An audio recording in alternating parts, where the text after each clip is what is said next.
बिस्मिल्लाहिर्रहमानिर्रहीम। अस्सलामुअलैकुम वरहमतुल्लाहि वबरकातुहू। आज हम बात करेंगे सोने के बारे में। सोने की बात आते ही हमारे दिमाग में बस एक ही ख्याल आता है, ज्वेलरी। क्या आपको लगता है सोना सिर्फ ज्वेलरी बनाने के लिए इस्तेमाल होता है या पुराने ज़माने में कॉइन्स और बर्तन बनाने के लिए इस्तेमाल होता था?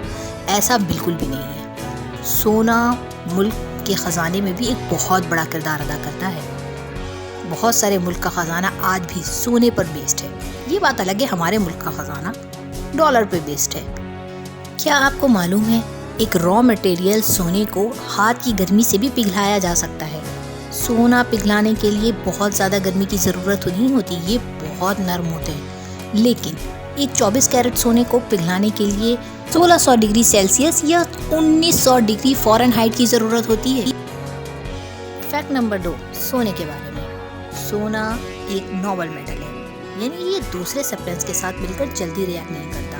ये दुनिया का नंबर 2 पे हाई क्वालिटी नोबल मेटल। यही वजह है कि ये जंग वगैरह से बिल्कुल भी आलूदा नहीं होता। यही वजह है कि आजकल बहुत सारे साइंसी आलात में सोने का इस्तेमाल किया जा रहा है, जैसा कि इलेक्ट्रॉनिक्स आलात में कनेक्शन वगैरह बनाने के लिए सोने का इस्तेमाल, ख़ास तौर पे कंप्यूटर में इलेक्ट्रॉनिक कनेक्शन बनाने के लिए सोने का इस्तेमाल होता है। सबसे अहम और बड़ा इस्तेमाल वो है सैटेलाइट में इलेक्ट्रॉनिक कनेक्शन बनाने के लिए सोने का इस्तेमाल बड़े पैमाने पर होता है। बहुत सारे लोग शौक में भी बहुत ज़्यादा सोना इस्तेमाल करते हैं। अरबों में तो हर चीज़ सोने से बना लेना एक फैशन है, यानी कि वो हर चीज़ अपनी गाड़ी से लेके बिस्तर तक सोने की बना लेते हैं। दुनिया में मौजूद आधे से ज़्यादा सोना जनूबी अफ्रीका से आता है। लेकिन एशियन ममालिक ख़ास तौर पे इंडिया में सोने के जेवरात पहनना एक बहुत बड़ा फ़ैशन है। ये औरतें बहुत ज़्यादा इस्तेमाल करती हैं। दुनिया का 11% सोना जेवरात की शक्ल में एशिया में मौजूद है। दुनिया में सिर्फ 10% लोग ऐसे हैं जिन्हें सोना इस्तेमाल करने का कोई शौक़ नहीं। क्या आपका ताल्लुक भी उन्हीं 10% लोगों में से है?